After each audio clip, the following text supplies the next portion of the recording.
kit for all the other bushings for my upper and lower control arm, but that's going to be in another video. Today we are starting off with the process of simplest elimination, because we know all of the bushings in this truck are shot.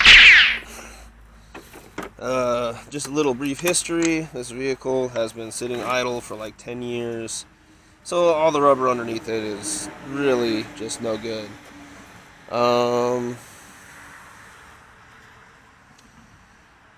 I'm gonna make a shot at it with my low-powered impact, because I don't think that I need a whole lot of force for this. You're gonna need a socket, and probably a pry bar. Some gloves are a good idea, because if you're working on a truck this old in today's standards, there's gonna be some rust, dust, grime, and generally things that you don't want on your hands.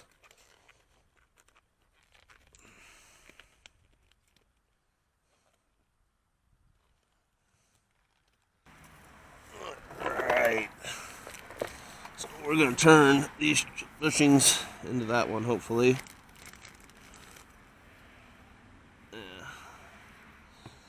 And I'm going to start with 3/4. No, that's too big. Meter. Ooh, that one fits best. Alright, so 15 millimeter, because Dodge. I forgot what country they come from.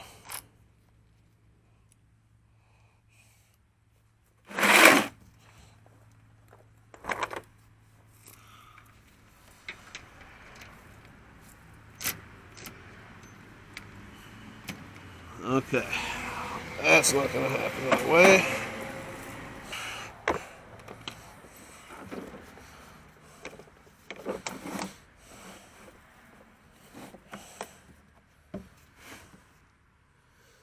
Fifteen millimeter.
Okay.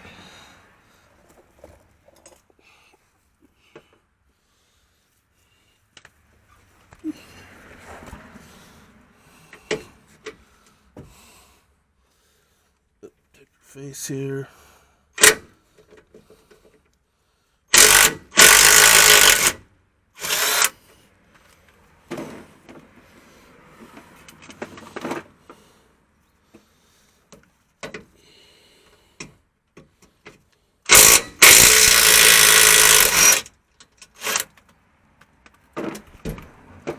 And that's why you keep your hand up. Alright.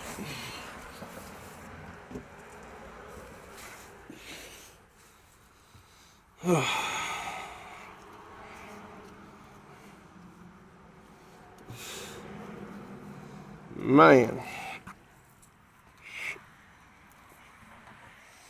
Gotta get our little mallet.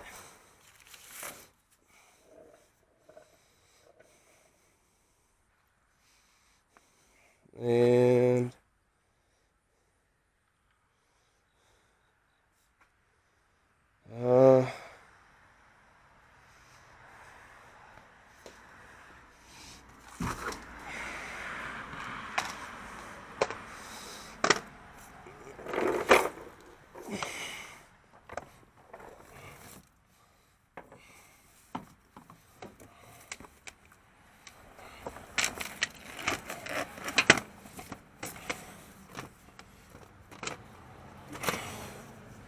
Ah, not gonna help.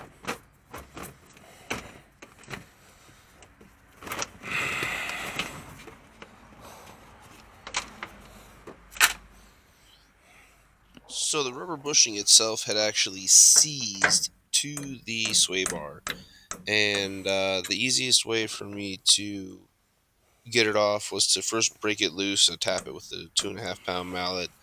And once I break it loose, then I'm going to take this pry bar that I have with a hook, and I'm going to drive that hook under the lip of the old bushing, and I'm going to use it to lift up the lip, and then I'm going to continue to pry it back in and tap it in with the hammer, and I'm going to use the pry bar to physically stretch the rubber bushing so that the metal bracket that's holding it falls off.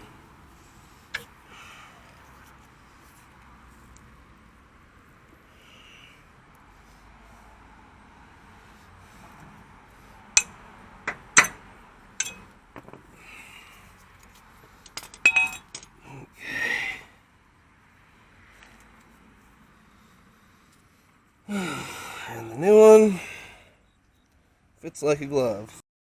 Okay. Okay, this part that I'm working on here is called the sway bar, and the sway bar here is very rusted and corroded. It has bits and pieces of the old bushing still on it, and also has a bunch of rusted flakes. Now, this part is going to flex, so if you wanted it to stay good for a while, it's best to hit this thing with a wire wheel and scrape it back to the point where you see some shiny metal again before you put the new bushing on. Otherwise, you're going to have the same problems. So I pulled my first bushing, and there's a bunch of rust on this bar, so I'm gonna break it loose.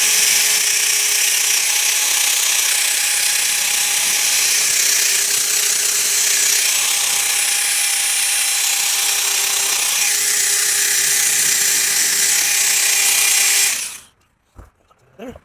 I get a little bit of pressure now. Right down. Alright. Let the shit out of the can. It's just coming out.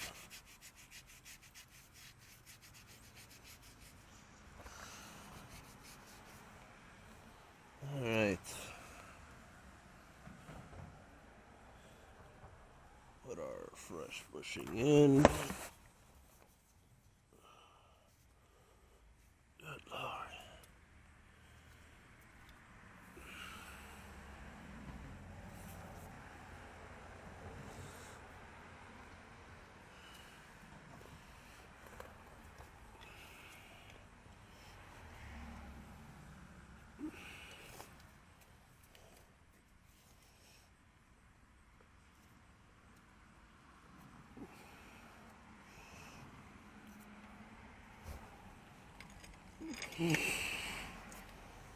Jesus.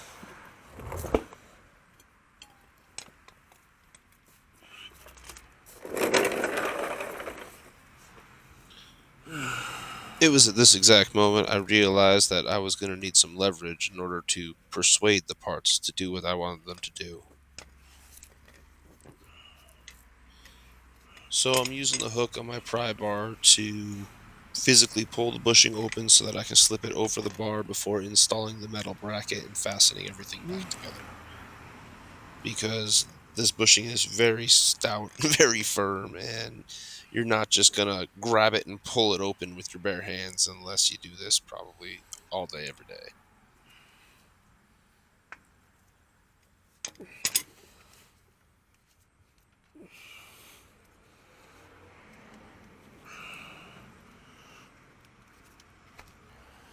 So this is the second sway bar bushing, same plan of attack. I'm going to try and get that hook under the edge of the sway bar bushing. We're going to pry it up and use that to continue to insert the hook until we get about at least an inch into the bushing. And then once we're an inch into the bushing, we are going to use the hook to pry against the bar so that way we can deform the bushing, and that steel bracket that we want is just going to pop off the other side.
Seems like it's in there good.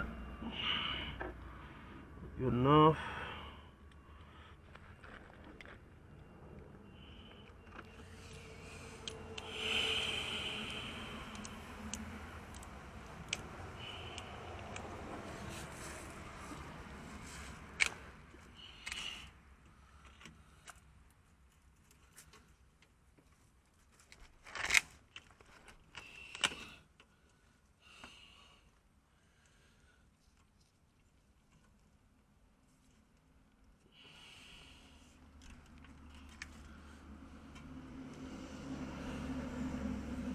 Okay, well.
This may look like a simple board to you, but this is my Fixin' Stuff 5000. This is a specialty tool that you can find in any old truck anywhere.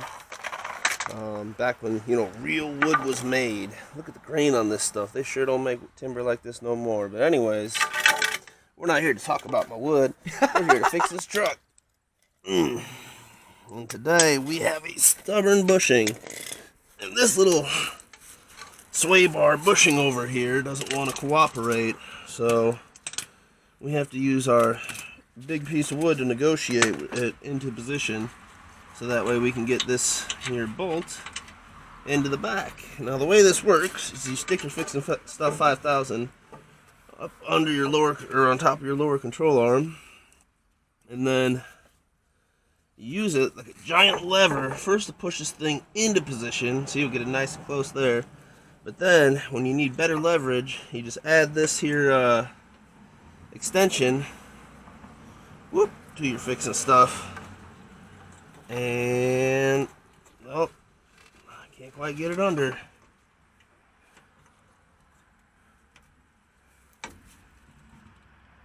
There you go. See, now you can push with your Fixin' Stuff 5000, and you can negotiate that bracket right into position there. And then we'll apply a little bit of pressure. Now that we're in position, we're already caught on the threads. But hey, at least we're caught on some threads.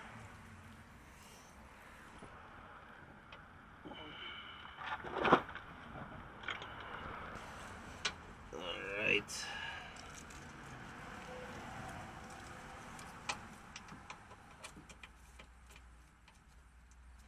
You always want to start your nuts and bolts a few turns by hand. Make sure you're not cross-threading nothing.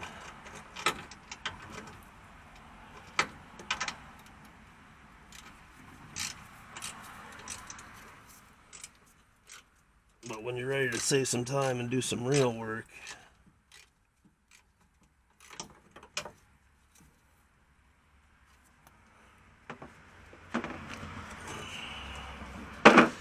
you grab the tool over here and apply pressure like so.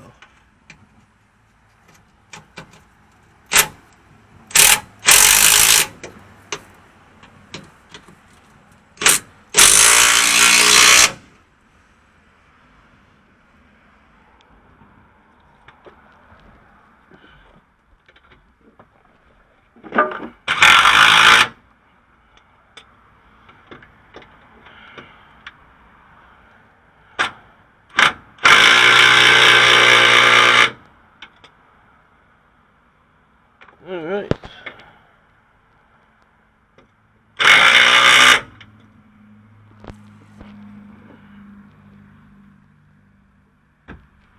This one's a little love tap.